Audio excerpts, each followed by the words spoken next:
Hey there, and welcome to the ADK channel. And I, of course, am Dave. I'm here with Andy and Kirk, and we are joined by Krista, Maureen, and Dan from the wonderful Benthic Realm. Hello. Yay. We have lots of questions for you today. We've obviously would have been a couple of weeks back. Checked out your recent album. Was it Vessel? Which was an absolute blinder. We thoroughly enjoyed it on the channel. And I know Andy and Kirk have got a lot of questions, so I'm going to throw straight over to Andy to kick off our questions today. Thanks, Dave. Good evening, guys. Thank you very much for joining us. Absolute pleasure. Really appreciate you coming on the chat. Thank you.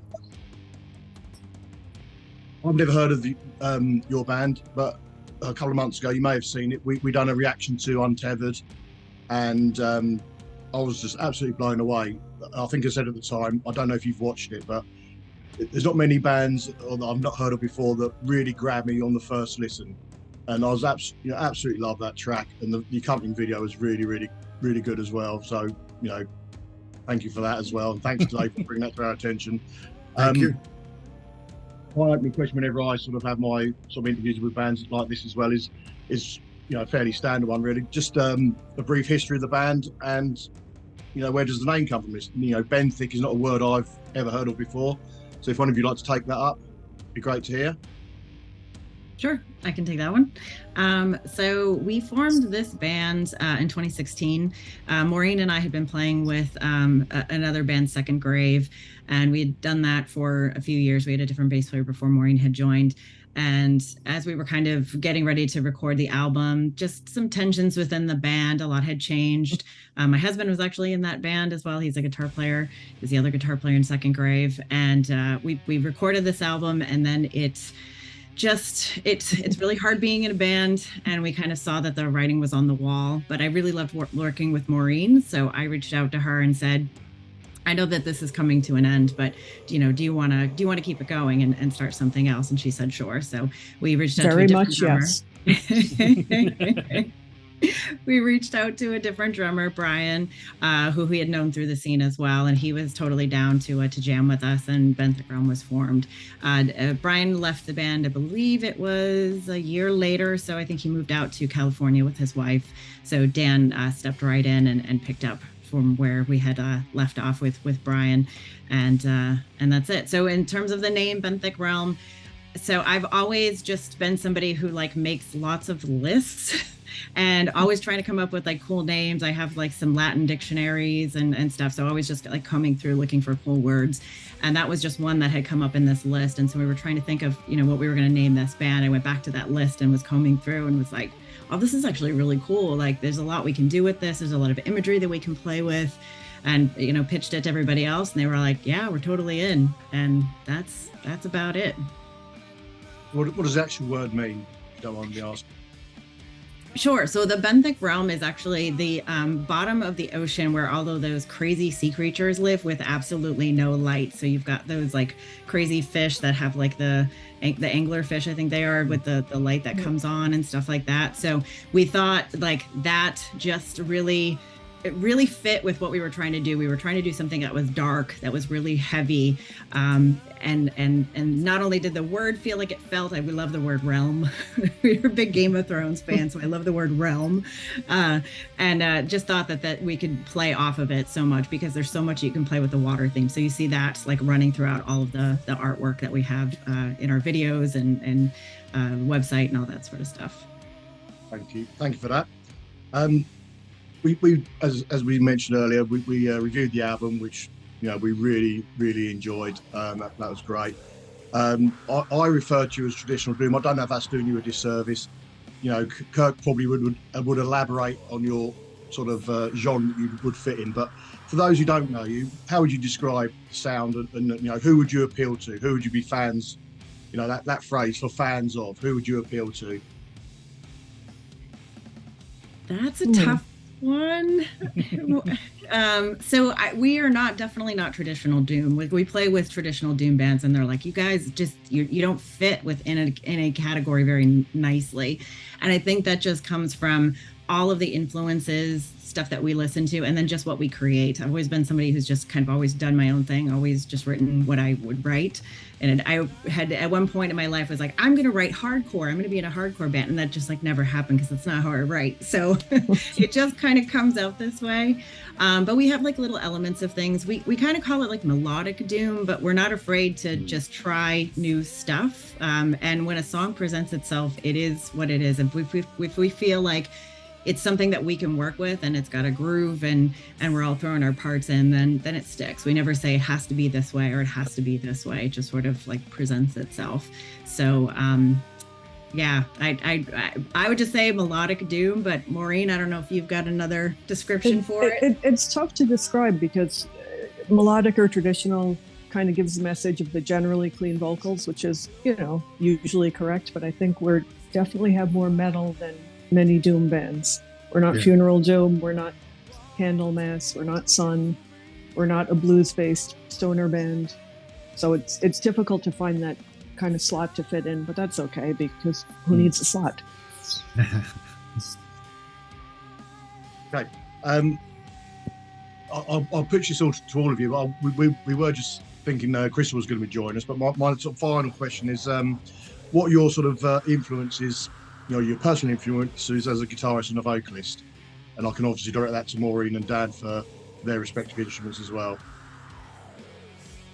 Sure. So let's see, for guitars, so I actually played when I was in high school, I played in the jazz band, and I really got into like Wes Montgomery and George Benson.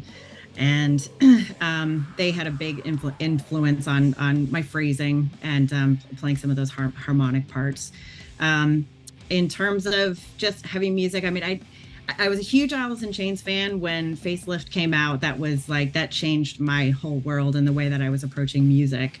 And I remember when the Dirt album came out, I was in high school, dating myself, and I sent my mom to the record store to go get it so that I could say that I had it first before all of my friends. And she was very good. She obliged. So definitely huge Alice in Chains influence.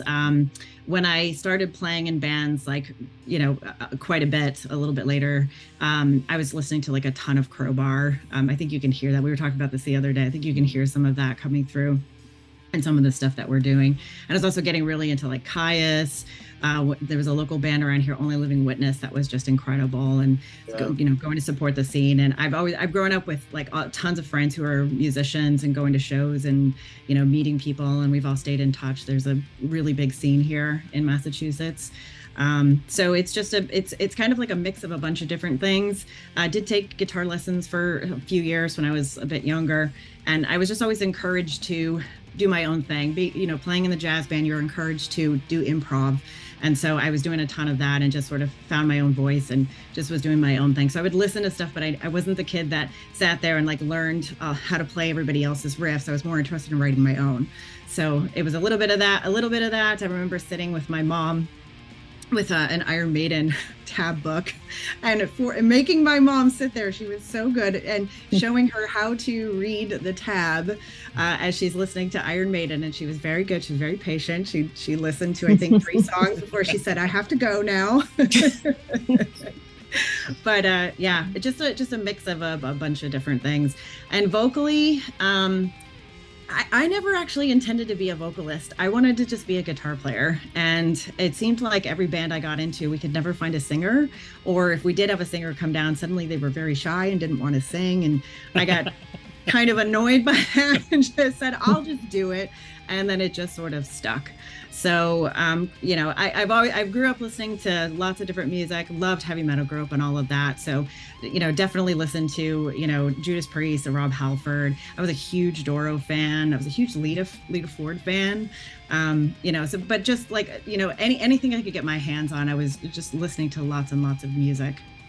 And then just, trying to find my own voice, my own range. Where could I fit within this space? Thank you. Yeah, for not a singer, you do a hell of a job. Absolutely. I took exactly 4 vocal lessons, and all they did was teach me breathing. And I was like, I don't have time for this. Krista, your explanation, before we move on to the other two, with a friend in the band here who won our local sort of Battle of the Bands competition to win a place at a big festival. His story is exactly the same. He was in bands. They were sort of trying out vocalists, and he thought, well, I'll tell you what, I'll just give it a go. I don't want to do it, but I'll give it a go. And he's absolutely phenomenal. That's Dan Paul from Muskill. Oh yeah. That's exactly his response to that same question. Thank you, Krista. Rory, what about yourself? Musically, I'd probably say, in a weird way, probably the most influence on me was Ronnie James Dio and every band he's ever been in, that entire group of musicians. So that is actually how I got into Sabbath and, Rainbow, all those things, his solo work. And I'm a little ADD, so I was always learning the keyboard parts, the bass parts, the guitar parts, although not very well, not the solos. I'll leave that to the real guitar players. All of that. Then I got into heavier stuff, death metal, black metal, thrash. You can probably hear that I love Overkill. That's kind of obvious in there, tonally. But roughly it. I started on piano and here I am. Over to you, Dan. Can you tell me your musical influences and drummers you admire? Yeah, I'm a heavy thrash guy, I guess you could say, is probably the crux of where my origins come from. I loved Exodus and Slayer, all the Bay Area bands. Kind of, cut my teeth on all of that stuff when I was in kind of like middle school and entering into high school. Dave Lombardo is probably my go-to, which probably sounds a little silly because I'm playing in doom bands and whatnot. But yeah, really, really heavy thrash, death metal. Hardy and Obituary, I just love his style, his swing. Even as heavy as he is, he's still got groove in there. Like Maureen said, Overkill has always been one of my absolute favorites too. But like background wise, I grew up in a classically trained family. So I too started out on piano. I played in school bands and played like brass instruments and woodwinds and everything. Dabbled a little bit in guitar. I can write drummer riffs. I can't, I can't write anything too melodic or whatnot, but I can come up with some pretty cool ideas and then hand them over to the real players, and they can, mold it into something and craft it into something that's, pretty cool. But yeah, I'd say like death metal and thrash, primarily thrash, was really kind of my influence and where I gravitated towards. I love all kinds of different stuff. I still do to this day. I appreciate every different genre. There aren't too many that I don't like or won't listen to. My attitude is there's good and bad in all of them. You can say classical music I think is garbage. This classical music I think is amazing, and all the way over to death metal too. Or maybe like black metal is one I don't think I ever really dove into and got a love for. Terrible. I know. Listen to my album. I know. Well, you're an exception. There are exceptions to it in every genre. But that was one that I just never spent a lot of time in. The thin production and chainsaw guitars always grated on me. Not all of it. You just got to go deeper. Right. No, you're absolutely right. Just all right. We're skipping practice this week, and I'm going to educate Dan. I'm going to work on my education. Yeah. But yeah, I mean, and I think that's kind of apparent too, where you listen to, even Benthic Realm or Conclave, where the other band I play in currently, where we're kind of doomier. But when you listen to the drum lines, I think it's pretty apparent that I'm a big fan of thrash and whatnot. So nothing too fast because, I'm getting older. Right. But yeah, that's kind of my influences. From what you've all said, it sounds like we're talking to three very talented musicians. So thank you very much for being so candid with that. Pass you over to Kirk. Yeah, thanks. So just for our viewers, I think we should let them know that Benthic Realm, your debut album, Vessel, came out on, it was last Friday, wasn't it? Was it the 1st of June? Yeah, it was the 1st of July, wasn't it? Yeah. Correct. So we've all listened to this album extensively, and we were unanimous that it just stood out as one of the albums of the year so far. So Krista, I just want to go into the album a bit more, just so our viewers can understand it. So I love that hybrid of death metal and powerful rock vocals on track number 2, Traitors and Monsters. we were surprised that you then abandoned that harsher vocal style and it doesn't appear again on the album. What is the reason for that? I kind of go back and forth with the heavy vocals. I try to, when I'm writing a song, I want to make sure that every piece of it is supporting the song. So I want the solo to support the song. I'm not trying to solo just to, show off any skills or anything like that. It really has to support the song. And I do fall under the more melodic, playing style than anything else. We had written that song well before the pandemic. That was actually one of the ones that had started this whole okay, we're going to do an album, so we need to start recording or start writing for it. And we did play that song live a couple of times, and it's definitely very powerful. I dig doing those vocals, but I feel like when you do those vocals, it's just like that's it. It's just the one thing, and I feel like there's so much more to offer. There's the story that I'm trying to tell when I'm singing these songs. And if it calls for a harsher vocal, I'll definitely pull it in. There is another growl at the end of What Lies Beneath, but it just didn't feel like any of the other songs really called for anything like that. And I didn't want to try to inject it if it didn't make any sense. And it just didn't feel like it was the right place. But it's funny that you say that, because last night we had our CD release show, and we had a bunch of people coming up to us afterwards, and they were all like, Traitors Amongst Us, hands down, that's my favorite song. And I think it's because of those vocals. So yes, I appreciate that people are appreciating that part. And we're not done writing. We have finished this album, but I see more music coming out in the future for us, so we might gravitate towards including a little bit more of that as we go. Maureen and I are always all in whenever she wants to do it. Definitely. Yeah, because I'm pleased that you've mentioned storytelling and the lyrics, because I've had that chorus to the song Vessel in my head all week. So can you just elaborate? Obviously there's a metaphor there, isn't it? What is your thought process lyrically for that song? And is there a wider concept then to this album? Sure. So a lot of the times the melody will present itself first to me, so then I'm kind of writing around that. But I don't know if I was reading something and I saw this word, I was thinking a lot about it. And, we do sing about ships and we sing about the ocean and all sorts of stuff. And so as I was imagining this, I was thinking, like a ship where somebody has been taken hostage and against their will, and they're on this ship. And I think I'm sometimes my lyrics are a little bit more vague. And so you've got to try to, kind of dig through to interpret them. And I felt like this one was a little bit more straightforward. Through this journey, they're just trying to make it through. So they're telling themselves I'm going to be okay. I'm going to make it through this. I'm going to trust my body. It's going to get me through this.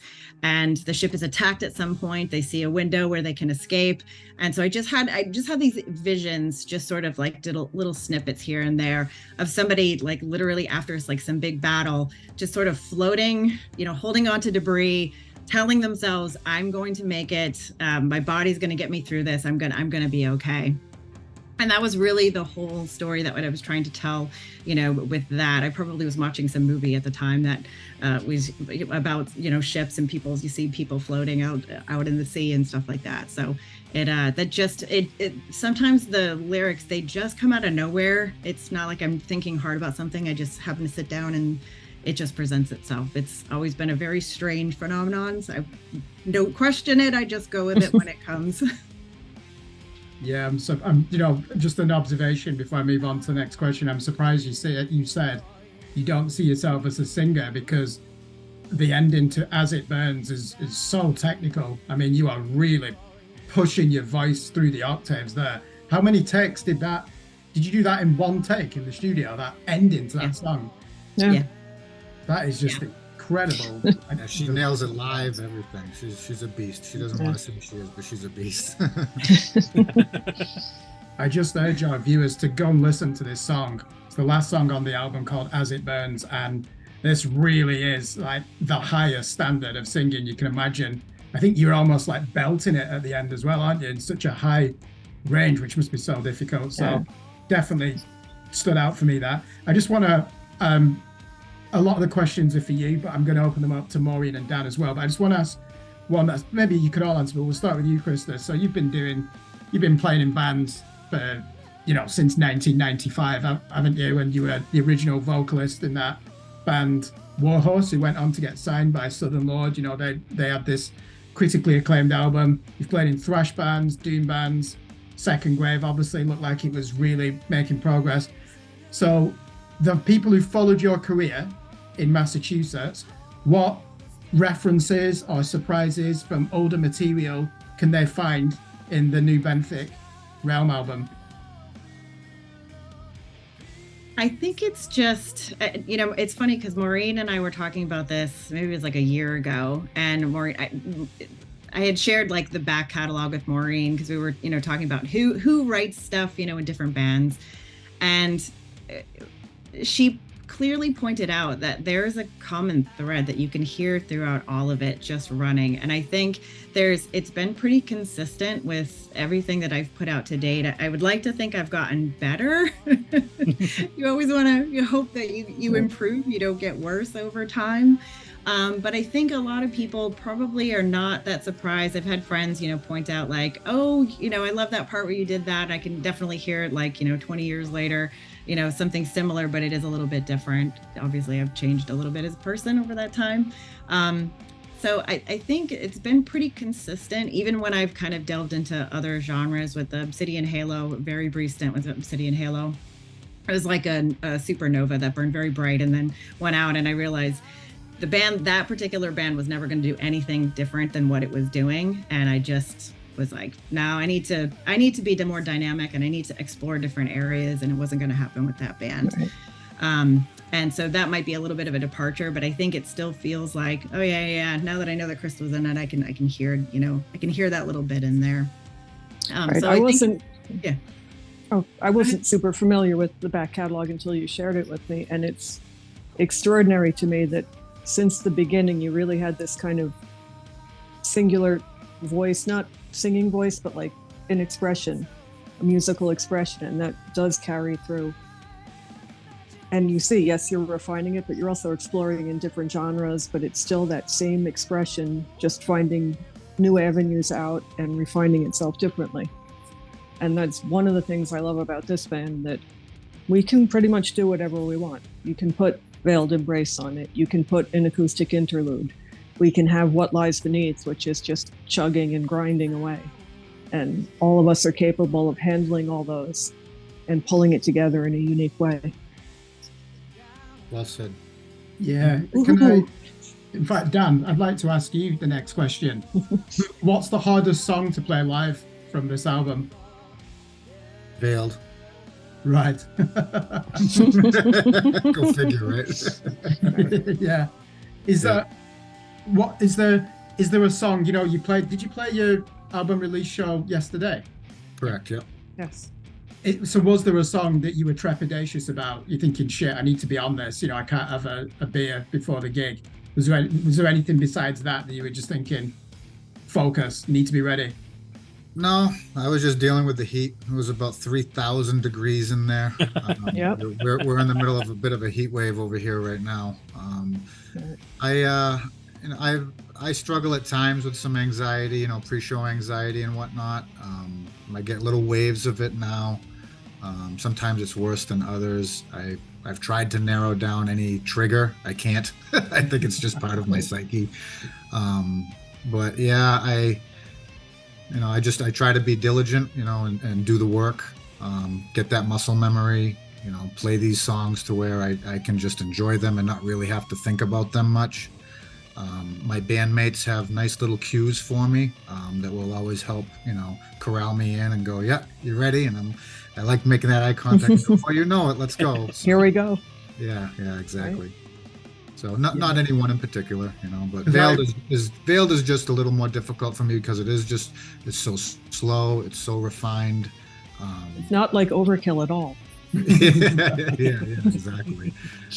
But I love it, and honestly, with the album, when you listen to the album, aside from the live playing, that song with Krista's vocals just gives me chills every single time I listen to it. I think it's just a vocal masterpiece. It's a song that the drum lines were already written originally with Brian, the original drummer, way back when they started. And there was really nothing else I was going to do to change that. It plays into it perfectly. It's more of just a backbone for the song, and just kind of helps hold it while everything else, flourishes in front of it. And I think to do any more in that song would have just kind of ruined it and really changed the vibe of it. So, but that's my toughest one to play live, just because it deals with a lot of restraint, Yeah, when I heard that and reviewed it, to me it sounded like, do you know that American darkwave band like Lycia? No, I'm not familiar with them. They were quite a big. They were quite a bit of a cult band. I think they supported Typo Negative in the '90s, and it was like, it almost sounded like a post-metal version of that. But Maureen, you mentioned the song "What Lies Beneath," and right. Dan, when I heard that, U2, the bass and drums, was like, oh, there's like almost like a Dead Can Dance type influence. You go heavy on the tom drums. Oh. Is that quite relaxing to play then, that one live, because you're dancing on the tom drums for most of I it? love playing that song. Another live song that I really love to play is Course Correct. It's a little more upbeat. It's a little more, kind of in my wheelhouse, to where I can get into it and push it a little bit. But yeah, What Lies Beneath is a really great song. Super fun. Every time we play it at rehearsal or whatever, I audibly say, I love playing that song. It's got a good cadence to it. Definitely. I love the bridge and the solo because it's just an awesome bridge riff, and Krista, your solo is amazing. Yeah, it's hooky. Yeah, it's strange, isn't it? You know what you said, you were listening to Wes Montgomery and George Benson.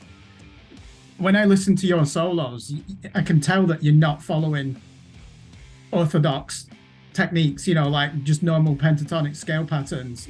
Thank There's some God. really No strange box. guitar playing. No box. Go away. There's some really strange guitar playing on that. You said improv was a big thing for you, wasn't it? It sounds like you're still trying to do that almost. Did you just, some of these solos, did you just do them when you were in the studio, when they hit record? No. So I write things, but typically when I'm going to write a solo, I have a looper pedal, so I will just track myself like playing that riff, and then for like the next half hour, an hour, I'll just play that and just keep, kind of like adding pieces on top of it, and then I'll latch onto something and say, okay, this little phrasing, this sounds really great. What can I do to build on top of it? And so it just sort of like builds itself. There are some techniques that I do use. I use a lot of the same phrase, but I'll like move it up, on the neck. So that I'm repeating it. So it definitely gives it a different texture by having it, low versus high on the fretboard. But yeah, so I love doing improv, but I hated like making mistakes. So I do tend to, write my solos. I get them, to the point where I feel really comfortable with them. And then we go in. When we were tracking these songs, a lot of it was just like one or two takes with the solos. There was one that was definitely giving me a lot of trouble. And it was like towards the end of the day, we'd had a really long day. And I'm like, I can't push through. And our engineer was like, you almost got it. You're almost there. And I'm like, it's not coming. I can't feel it. I need to let this go. I need to like work with this a little bit more. And so I, came home and just, spent a couple hours just kind of like reworking it to the point where I got it into a good space. And as I said, my husband's a guitar player, so he can hear, everything. So when he was like yelling up the stairs at me, like, sounds good, I'm like, okay, I feel like I'm onto something then. But yeah, they're definitely written. I tend not to do too much improv like in the moment. Even when I was, doing improv, I knew what songs we were going to be playing and when I was going to, when I was going to be my turn to take a solo. So I try to like at least practice some voicing, so I wasn't coming out of like nowhere. Like I'm not that talented where I can just jam out with people. I need a little bit to like get used to it, feel it out first. Yeah. But definitely, you guys are good. They don't. Go ahead, Maureen. Oh, definitely. It was the key to kind of understanding your playing when you told me that you were into the more jazz stuff, because I remember back in Second Grave, the 17 Days solo, I was like, where is this even coming from? Like it fits, it sounded perfect, and it was so out of left field. And I was like, wait, I can do interesting things here. I don't have to play the root. It was kind of neat. And since you're so good and you're always like dead on with your solos and stuff, I can wander around a bit in the background. And you do so beautifully. Yeah, big time. Some of them I keep tight. Some of them I go off the beaten path. But you add a lot of color. It's great. Yeah, I have to stop listening to you when we're playing, because if I start listening to you running behind me, then I like lose my place. What are you doing back there? Oh no, it's not like that. I'm enjoying what I'm hearing. Yeah. But I'm like, what's the next note? Oh, I lost it. Yeah. But this is the first 3-piece I've been in. I think for all of us, it's really nice to have that freedom to kind of move around where, Krista, you're not locked in with another guitarist. I'm not locked in because there are 2 guitarists and I have to match them. You know, Dan goes wild. Yeah, do you know, just one more question from me, and it is actually, Maureen, the song Summon the Tide. Love the bass tone in that. Did you? Oh, thank you. Right in thinking, did you write that song? Were you heavily involved in the songwriting? No, that's Krista. And I just noodled around with the phaser until I got the perfect phaser tone, which is way more important than anything. I do. I have about, I think I counted once, and I have 11 of them. Heavy. I like that bass tone. Very heavy. Oh, thank you. That's made in Mexico Fender Jazz, Darkglass MT900, and that particular phaser is the TC Electronics Plethora. I just dialed one in to fit the tone a little better. Cool. And a big ass triangle pick. It sounds prog metal, that song, because of the bass. See, I told you I'd get it in there. I do listen to a lot of prog as well. There it is. It wormed its way out. Over to you, Dave. Okay. So we've just got a couple of last questions. So anyone that knows me when I do album reviews know that I'm not a fan of long intro or intros that are like a minute long, interlude parts where there's like 30 seconds of a weird track, because I kind of look at it and go, oh, it's 11 songs. Oh, actually, no, it's really not 11 songs, it's 9 songs. I didn't actually feel this way with this album, because Andy, when we did the review, first thing he said was like, oh, it was an intro track at the beginning and you're gonna hate that. And I was like, actually, do you know what? Didn't feel that way. Quite liked it. But I want to talk about Set Adrift and the 59 seconds, because I enjoyed it. But what I want to ask is the question about, was it originally a song that was going to be a lot longer, and that you got to the point you were playing and you were writing it and you're like 3-4 minutes in and going, do you know what, this just feels too long, which is weird to say for a Doom song, but it feels a bit long, and actually this would work nicely as a nice little short piece? Or was it specifically designed that you were like, we need a short 1 minute interlude bit to transition from that part of the album to the next bit? How did it come about? Sure. So it just I wanted to add a little bit of like flair here and there, just to help break up the whole entire album of the super heavy distorted guitars. And we had done the same thing on the Second Grave, on our first EP that we had released there. There's an acoustic piece there as well. And it's not uncommon that you hear, with especially like some of the bands that we've been around, Black Pyramid has it. I think Conclave, you've got, Dan's other band, Conclave, they've got some of this stuff. So it's not uncommon for us to like sort of work in these little pieces here and there. That was something that I had been noodling with for a little bit. I knew it was going to be short. And then when it fully formed, it just didn't feel like it really needed to be that much longer, but it had, like I said, when I was writing the Vessel lyrics, and I had this vision of like somebody, clinging to a piece of debris, like in the middle of the ocean. It kind of had that like feeling to it where it's like slightly peaceful. And I thought that might be a good intro to what we were doing with Vessel. So it was really just, it sort of came together fairly quickly. I played it for these guys. They like really dug it. So we're like, okay, let's put it on the album. So it's still, even with, you take that track out, it's still over an hour's worth of music. So excluding the sort of like intro song at the beginning to get us started. But it just felt like it just kind of helped to break it up. It helped kind of to introduce Vessel. We did not play it live last night, even though Dan was trying to force us to do it, and Maureen was game, but I was the person that was like, no, and we have to switch to a whole different guitar, and no, it's too much work. It's easy for us to say when we don't have to play anything. Well, I would have.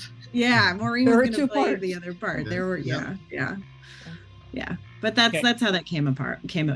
Okay, thank you. Second to last question. Nowadays, we're seeing a lot of bands trying to be different by trying to bring numerous different styles in because they want to show that they've got a wider range. So you're seeing bands throwing R&B sort of things in, and they're like, well, we're going to be melodic, but we're going to throw a dance track over the top of it, and we're going to do some electronic beats on it. Was there any conversations in the band when you were writing this going, we can't just do, when we were talking about Doom, I would have automatically said, well, I can hear grunge in your tone very clearly. I reference the vocally quite some similarities like Drain STH in some of the clean melodies and Alice in Chains as well. So, but where you're sitting there doing these sort of styles, but then were you thinking, do you know what, we're going to do a thrash track in there, and we're gonna put in some sort of death metal? Was there any kind of varieties of sort of just throwing in, or did you just have a clear vision of what you were going to deliver this time? Yeah. Yeah, Go ahead, Maureen. No, I was going to say, for me, I don't know that there's like an expressed vision, but it's, as Chris just said before, it's what fits the song. And I think we're all kind of on the same wavelength there. We may fool around with different stuff, jamming the songs or working them up, but eventually you settle down into what fits the song, what's supporting it, and what sounds right. You know, to go to Veiled Embrace, that took a lot of time to get. For me, the keyboard's that simple because I do like prog. I had a lot of complicated stuff there. I had a lot of weird stuff. And the more I listened, I said, this isn't right. This isn't the atmosphere. This isn't the expression of the song. That all has to go. So I think we kind of intuitively know it rather than discussing it. Right. Yeah, it's a lot of feel. Krista's the main, pretty much primary songwriter. So she'll come and say, hey, here's a song. This is what I've got. And we'll grind on each riff, and we'll just, throw stuff against the wall and see what sticks, see when the smiles start to crack, see when the heads start nodding and simultaneously. And then we know we're there. Then we'll move on to the next part, play it through. Well, maybe now it doesn't feel right, and, we'll rework it. But yeah, I don't think that anybody in this band tries to say, oh, well, let's try this or try that because it's different. We just really just exercise it and see what comes together naturally. Well, final question then. So you've had your album launch. So what's the rest of the plans for the rest of the year for the band? We've got another gig tonight. Okay. So, fortunately, the gear's loaded in the car. Yours is, I had to go get another cab because somebody broke mine. But anyway. There was a casualty on stage last night. Yeah. Yes. I was letting everyone use my bass cab, and dude before us broke it. His head fell off, and the input jack sheared off the back of the cabinet. Yeah. So that was nice. I had to play direct. Oh dear. Okay. Yeah. So, but in terms of what else is next, we were really just focused on, finishing up this album and, booking our CD release show. We tend not to play too often out here. The more we play, the less our friends are going to come see us. So we can sort of stretch it out. We can get a bigger crowd to show up. And then it's more meaningful, for us as well. So there's lots of venues out here and around the surrounding area, the other states. So we'll probably start looking towards that, probably more into the fall at this point. So get a break for the summer. It was Dan had, when we were talking about when we were going to do the CD release show, Dan was like, please, let's not do Ralph's where we played last night. It's not air conditioned and it's going to be a million degrees. And what did we do? We booked a show and it was a million degrees. We were sweating so bad up there, but we made it through. So it'll just be a lot of local stuff. There's a lot of festivals, I think, that we, most of them they book out the year before, and we weren't actively, promoting anything as of last year. So I feel like maybe, next year we'll be hopping on some of those. We were looking to see if there's any cancellations, but no, they're fully booked. There's a lot of bands out there here in the U.S. Right. Which is good. More is more. Exactly. Especially in New England, we've got a pretty deep pool to pull from out here. So, and we will be back at Ralph's, but this time it'll be December. December. Yeah. December. Right. So it'll be much better. We just have to fight with the snow on the moon face of the cratered driveway. So Oh, yeah, it'll be cooler for you, so that's fine. yes, absolutely. That's the important part. Yeah.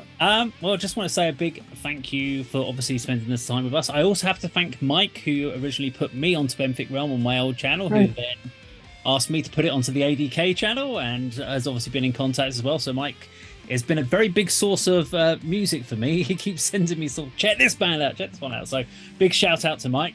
Thank you, Mike. Absolutely. Thank you, Krista. Thank you, Maureen. Thank you, Dan. Benthic Realm. Obviously, I should thank Andy and Kurt for being here as well. Yeah, Well, thank you guys. This was great. We really, Thank you really for appreciate it. everyone. For the interview, the reviews, and everything. Yeah, we really Yeah. appreciate You it. know. And everyone at home, please just subscribe. Go check out Benthic Realm. Go to their channel, subscribe, and we'll see you all on another video sometime very soon. Take care. Yay. Thanks, guys.